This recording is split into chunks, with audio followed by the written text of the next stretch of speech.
You think you walk into a store and decide what to buy, but you don't. The decision was mostly made before you got there, by someone you will never meet, who got paid to make sure your hand reaches for the thing they picked for you. Quick question, and be honest. When's the last time you bought the cheapest version of anything? Hold that thought. There's 6 tricks, every store uses them. At least one is working on you the second you walk in, and the whole point is that you can't feel it. Stay to the end and you will never read a price tag the same way again, because once you can name the trick, it stops working on you. That's the whole deal. So let's go. Here's the thing nobody tells you about a store. It isn't a place where you make your own decisions. It's a machine built to make them for you, and all 6 tricks are doing the same single job. They're building a yes you will walk out believing it was your own idea. I call it the manufactured yes. Remember those 2 words. By the end of this video you will see it everywhere, and you will stop paying for it. 6 tricks. Let's take them one at a time. Let's start with the most obvious one, the one you've definitely seen. Why does almost everything end in 99? 9.99, 19.99, 2.99. You already know it's a trick. You think you're too smart for it, but you're not. And here's why. Your brain reads a price tag left to right. It grabs the first digit and moves on, before the rest even loads. So 9.99 doesn't land as 10. It lands as 9 something. A whole dollar category cheaper for 1 cent. This isn't a theory. Researchers ran it for real.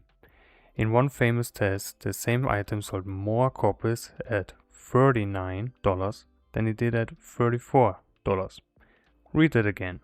People bought more at a higher price, because 34 starts with a 3 but it ends with a 4, and 39 just felt like the smart buy. The price tag wasn't even lying to you, it was lying to a faster, dumber part of your brain. The part that doesn't check the math. That's the real one. It's a gentle one. It gets worse. Walk a little further into the store. You see it. The big sign was 80, now 40. The 80 is crossed out in a thin little line and the 40 feels like a gift. Here's the trick. The first number, the 80, was never there for you to pay. It was there to set a frame. Your brain doesn't judge prices on their own. It judges them against the last number it saw. So once 80 is in your head, 40 isn't 40 anymore. 40 is half off. 40 is I'm winning. It's called anchoring, and the cruel part, the anchor doesn't even have to be real. The 80 can be a price nobody ever paid for, or a number invented purely to make the next one feel small. So the next time you feel the little rush of catching a deal, ask yourself one thing. Did I want this at 40? Or did I just want to be the 80? The question alone will save you more money than any budget. That's real too. Now, the question I asked you at the start. When's the last time you bought the cheapest version of anything? For most people the honest answer is almost never. You reach for the middle. The medium coffee, the mid-tier plan, the one that feels reasonable.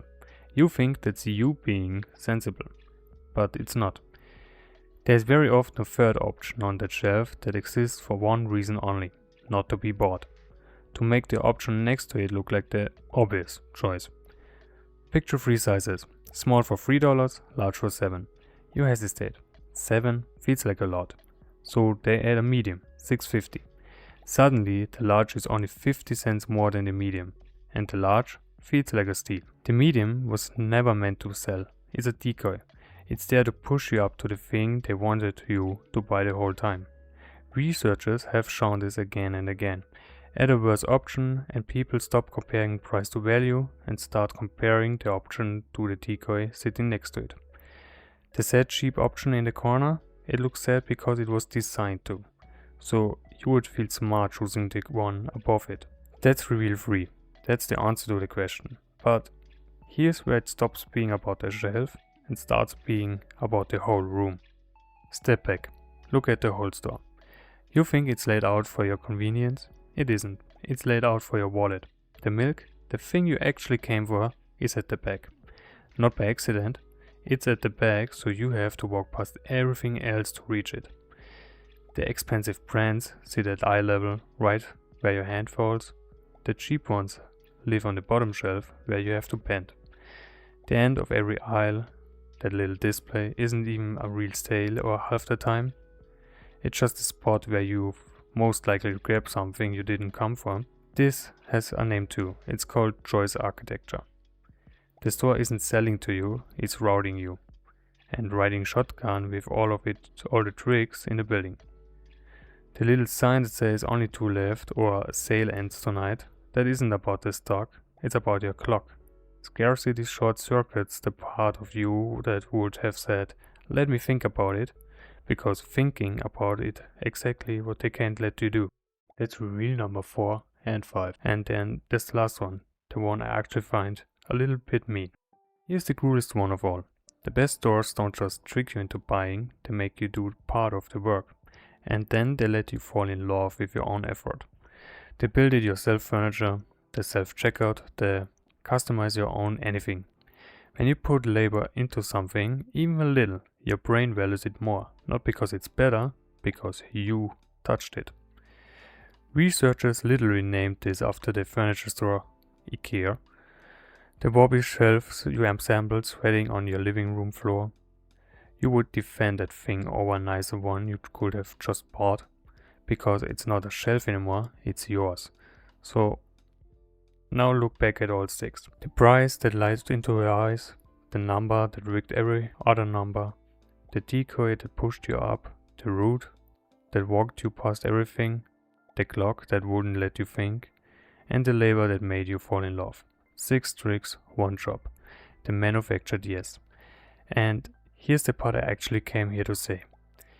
Every time you've walked out of this store feeling a little ashamed, like, why do I always overspend? What's wrong with me? I need you to hear this. Nothing is wrong with you. You weren't weak.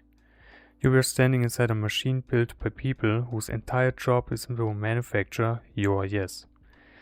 That's not a fair fight. It was never a fair fight. The guilt was never yours to carry. It was a tax, a quiet one, paid in shame and in money every single time. But here's the thing about a tax you can finally see. You stop paying it. So next time you're in a store, you don't need willpower, you just need one sentence. When your hand starts to move, ask yourself this question. Is this my yes or a manufactured one? That's it. That's the whole defense. Name the yes, stop paying the tax. Now quick one for you. Of the 6, which one got you?